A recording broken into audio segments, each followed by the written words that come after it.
Today we're in Loyalist Collegiate and Vocational Institute, and we're going to be talking about the upcoming reunion. This year, Loyalist celebrates 50 years of green and gold excellence, and so we have a reunion planned for the May 12th weekend. So Friday, May 10th, Saturday, May the 11th, and Sunday, May the 12th, we have a number of activities that are happening. So we're hoping that all former staff and students can join us for 50 years of green and gold. It's going to be great. Well, I was a student here at Loyalist from 1968 to 1973, back in the days of grade 12 and grade 13. So I actually graduated twice, with my grade 12 diploma in 72 and then with my grade 13 in 73. And so for me, it's actually 40 years this June since I graduated. So I'm very excited to see some friends of mine, some of whom I've lost touch with over the last few years, let's just say. And I've also been a staff member here. I moved here in 1997 from another school, and I finished my career here last summer. And so I taught at the school for 15 years. So I've got a 20-year commitment to this building already.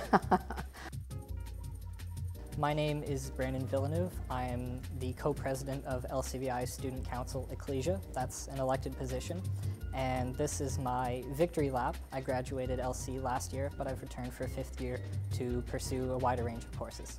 It's a little daunting to be moving on. LCVI really has become my home. I also attended Calvin Park Public School for grades 7 and 8, so I've been in the building for 7 years, which is longer than some of the teachers, I think.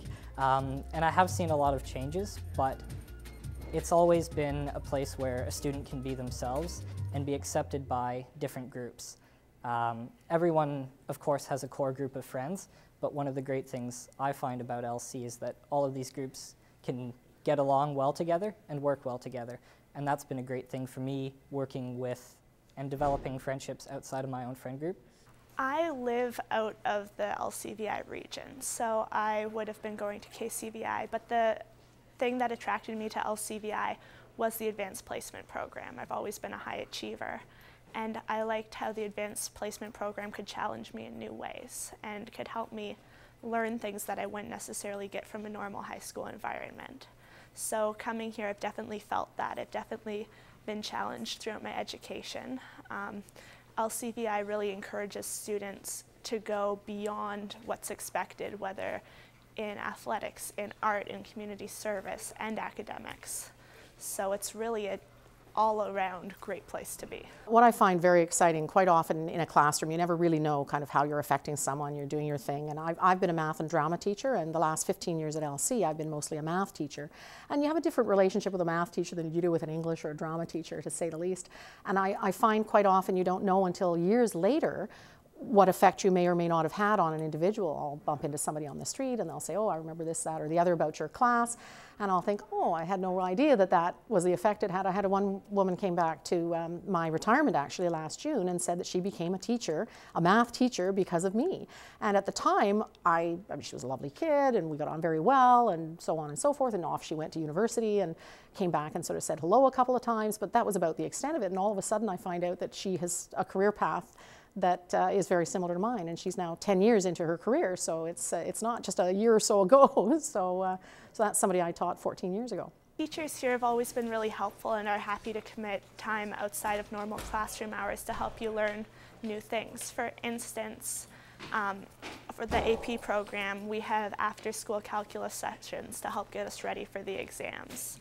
And the teachers here are really committed to helping people succeed, not only in the university-bound programs, but also in the college-bound and locally developed programs. I have to say, I think the overall experience embodied by being a student here at LCVI, by our motto, take care of yourself, take care of each other, and take care of this place, seeing people live that motto every day has helped to inspire me to carry out these things and live to be that motto when I graduate. Well, the Friday evening we have a meet and greet, so people can come and they can register and let us know and get to groups and so forth. We're going to have decade rooms, so that a room will be decked out with the 60s, one with the 70s, one with the 80s, one with the 90s, one with the 2000s, and people who have come from those years or graduated or went to school in those years can meet in those rooms. We'll be having a little bit of a jam session in the drama room. We're going to have some music, we're going to have some food, we're going to have some beverages and lots of things happening. We've got some photos happening and so on and so forth. So that'll be our Friday night. On Saturday, we'll be having some tours of the school. We have some alumni challenges happening. We're going to have a volleyball game. We also have a touch football game we're hoping to have, and we're going to have the trivia or quiz of early Loyalist days, mid-Loyalist days, and late Loyalist days, as well as some school tours. We've got some of our current students who will be touring around the alumni who have perhaps not been here for a few years. And again, some meet and greet. We've got a rededication of the school happening at 3 in the afternoon on the Saturday. And we're hoping that all the principals will be able to join us for that, all the former principals. So we've heard back certainly from Jack Linscott, who was our first principal, and he was here for about 20 years from the opening of the school well along. And so he'll be coming. And then that evening we have a dinner and dance and more chit-chat, meet and greet. And then Sunday morning, for those who want, we're going to have sweets and coffee available for a few hours, a few last-minute looks around and smile, nod. And then it's Mother's Day, so we're hoping everyone's going to go and say hello to their mums and take them flowers.